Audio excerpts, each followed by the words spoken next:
Alright, welcome to our first set of video notes in the forces unit. And the first thing we're going to learn is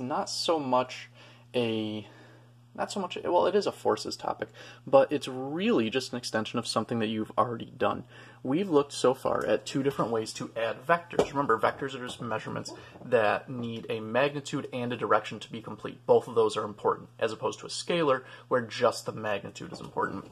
The two ways we've learned how to add vectors are through the head-to-tail method, and I'll give you a little taste of what that is, just as a reminder, and we've learned how to add them using trig.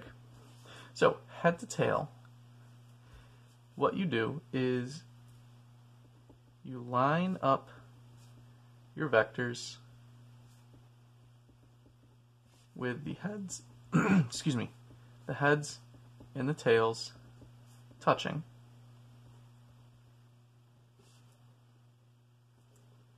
And then you draw the resultant, the sum of the vectors, which you're trying to find, from the origin to the head of the last vector.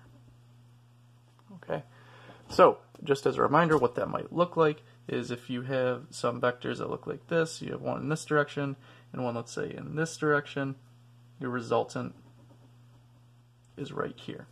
Okay, that's head-to-tail vector addition. That's one way to add vectors, because a lot of times we want to add vectors. We want to use vectors to represent some measurement. We want to see what the outcome of something is. So far, we've talked mostly about displacement vectors. So displacements from point to point, and then we want to know how far away an object is from where it started. We can also add vectors using trig, and this is entirely mathematical. What we do, if we're going to add vectors using trig, is we're going to break vectors into x and y components.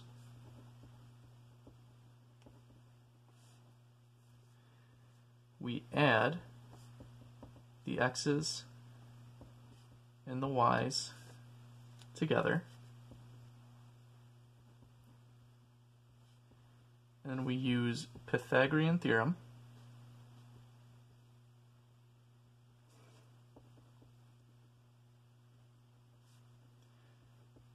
to find the magnitude of the resultant.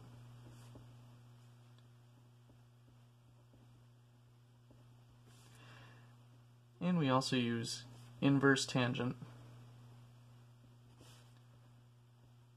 to find direction. Okay? If you need a refresher on either one of those, you can go back and watch those videos.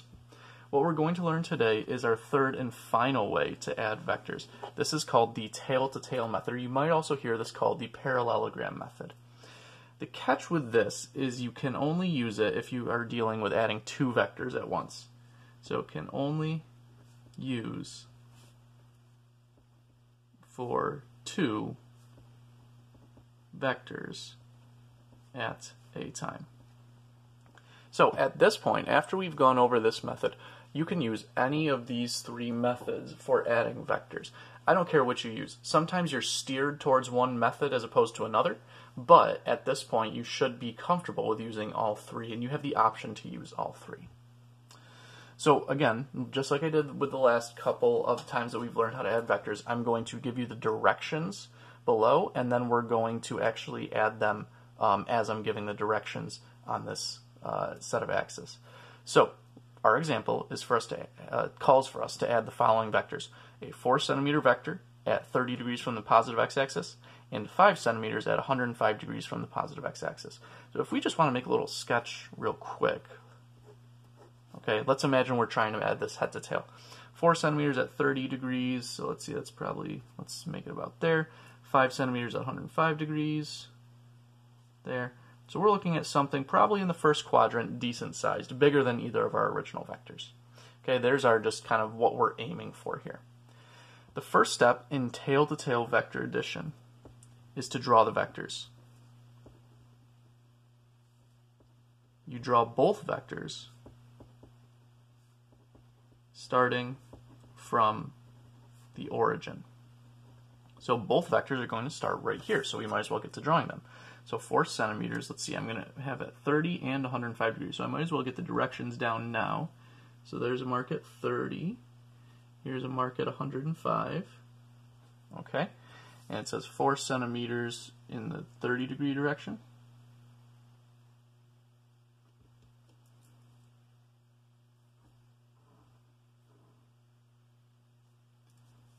Okay. And 5 centimeters in the 105 degree direction.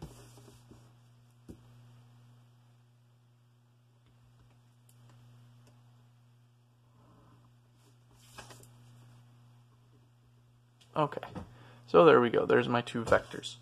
Now the next step is the most important. Okay, I trust that everyone can add vectors at this point. The next step is to do the following. Draw dotted lines. You're not drawing vectors this time. You're drawing kind of guidelines that do 2 things. Each of these lines, you're going to draw 2 of them. They should intersect the head of one vector and are parallel to the other vector. Okay, so you're going to draw a set of dotted lines. You're going to draw 2 of them. One of the dotted lines is going to be, it's going to intersect the head of one vector. It's going to be parallel to the other vector. So how do you do this? Well, I would start with the parallel part because that's the hardest part. Let's say we want to draw the dotted line that's parallel to this vector right here. I'm going to take my protractor and I'm going to very, very carefully, I'm going to line it up with the vector, and then I'm going to very carefully slide it along the other vector while keeping it parallel to the first, like so. And I've got to be very careful as I do this, because if I go kind of cross or crooked like this, it's going to throw off the entire measurement. I'm going to slide it very carefully up, and now my protractor is still parallel to this vector. Okay, remember, parallel means a set of 2 lines that will never intersect. They always say the same distance apart from one another. So I've got, if I were to trace a line right here, it would be parallel to this vector, and it would also intersect the head of this vector. So I'm going to draw a dotted line along the edge of the protractor. There we go. Since I need 2 of these, I'm going to do the same thing with the other vector. I'm going to start parallel to this vector. I'm going to very slowly slide the protractor up and to the right, remaining parallel to that vector until it intersects the head of this vector. And I'm going to draw a dotted line.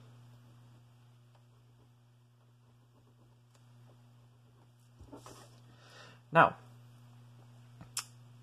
those are the important steps. The last step is the resultant vector goes, and you do have to draw this, from the origin to where your dotted lines cross. There's the origin, there's where the dotted lines cross. So my resultant is in this direction. The arrow, again, always points away from the origin. Always remember that. And there we go. I've added those vectors together. Notice, if I compare it back to my head to tail version, it looks exactly like that. And imagine if I were to just take this vector and slide it over on top of where this dotted line is, this would be head to tail vector addition. Or if I took this vector and brought it up here, that would be head to tail vector addition. Okay? It's just another method for adding vectors. My last step is I'm going to measure this. I'm getting, let's see, looks like about 7.3 centimeters at, what sort of angle are we dealing with here? About a 73, 74 degree angle. So I'm going to do 74 degrees from positive x-axis. Again, On a test or quiz, you don't have to do it any particular way. Sometimes it's easier to do it one way than another. But right now in the homework, I'm asking you to do it this way. You should be proficient in tail-to-tail vector addition. That's all there is to it. And again, you can only use this with 2 vectors at a time, but you draw the first vector, you draw both vectors starting from the origin. You draw dotted lines that are parallel to one vector and intersect the head of the other, so just touch the head of the other. You draw 2 sets of those parallel lines, and then where the lines cross, you draw from the origin to that point. That is your resultant vector. Measure it, be done. We're going to do 2 more examples. Here's an example from real life. Let's say you and your friend are pushing a car. I don't know why you'd push a car like this, but this is the situation. You push with a force of 50 newtons at 45 degrees from the positive x-axis, and they push with a force of 50 newtons at negative 45 degrees from the positive x-axis. Find the magnitude and direction of the resultant. Your scale is 10 newtons is 1 centimeter. So, real quick, if it's 10 newtons is 1 centimeter, then 50 newtons must be 5 centimeters. Okay, that math is easy enough to do. Also, negative 45, what does that negative mean? Well, remember that every time we measure a positive angle, we're measuring counterclockwise from the positive x-axis. A negative angle, therefore, must mean you're measuring in the negative direction, in the clockwise direction. So, I'm going to start off by drawing my 2 vectors. 45.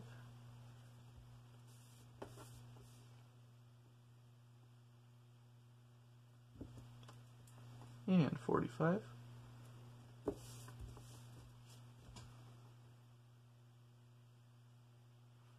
Five centimeters in each direction.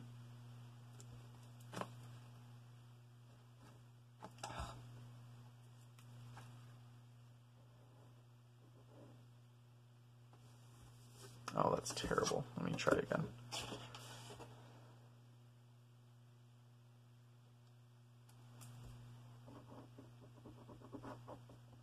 There we go. That's a little better. So you have to excuse my sloppiness on this one. And 5 centimeters in this direction.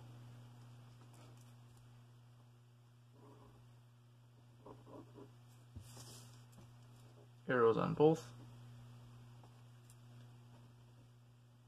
Okay. Now remember, now we draw the dotted lines. They have to be parallel to one vector, intersect the head of the other.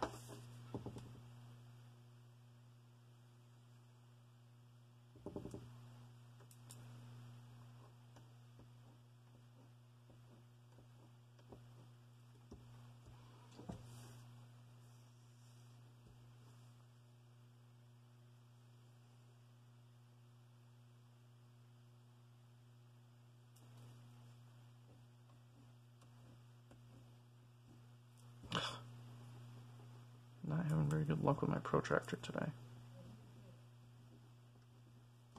Okay. In any case, I see that that's where the dotted lines meet, so I draw from the origin to that spot.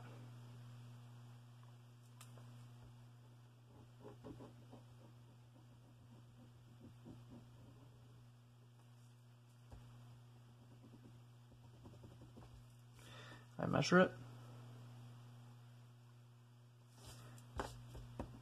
7.2 centimeters at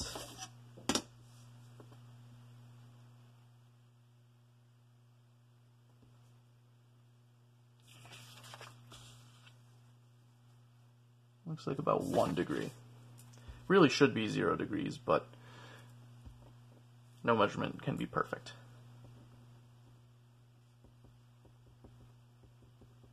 Okay, so there's another example. One last example. Add the following vectors with a scale of 2 meters per second is 1 centimeter. Sometimes the meters per second throw people off, but they're just velocity vectors. They can be added just like any other vector as long as you have a scale. 6 meters per second at 150 degrees on the positive x-axis. So let's see. Oh, actually, let's go back to this one. We didn't even talk about converting this back with a scale.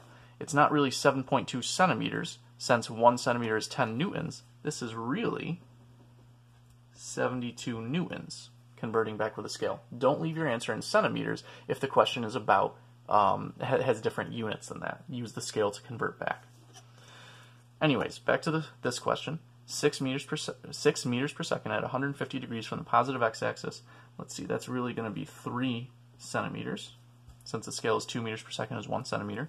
And this is going to be 4 centimeters. So 150 degrees from the positive x-axis. Positive x-axis is over here. 150 is over here. 3 centimeters in that direction. Looks like I'm gonna, okay, so if I start at 1, then I have to go up to 4.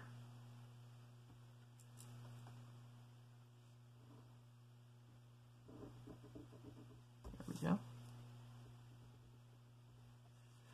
And 8 meters per second at 315. Well, let's see, 315 plus 45 is 360. So that means it's 45 degrees away from the positive x-axis, but in that quadrant 4. So that would be down here. And 4 centimeters away.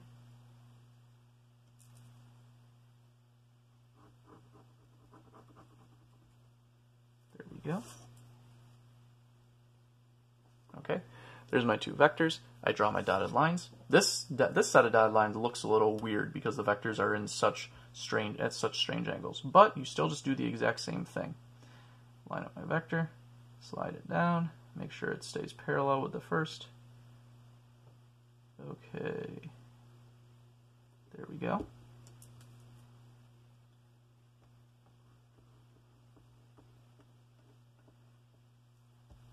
And do the same thing.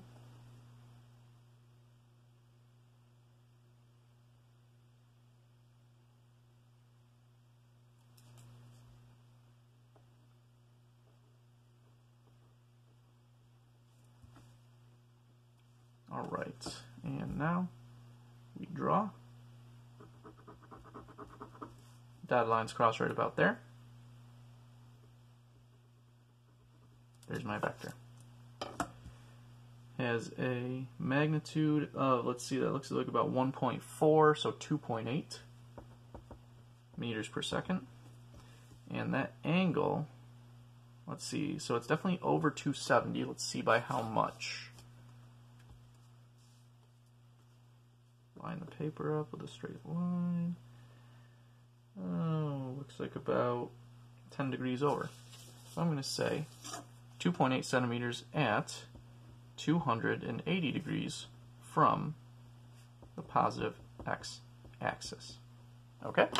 That's all there is to it. Okay. The more you practice, and I'll give you some homework soon on this, the more you practice with this, the easier it gets. All right? We'll be back to talk to start our forces unit in earnest in a little bit.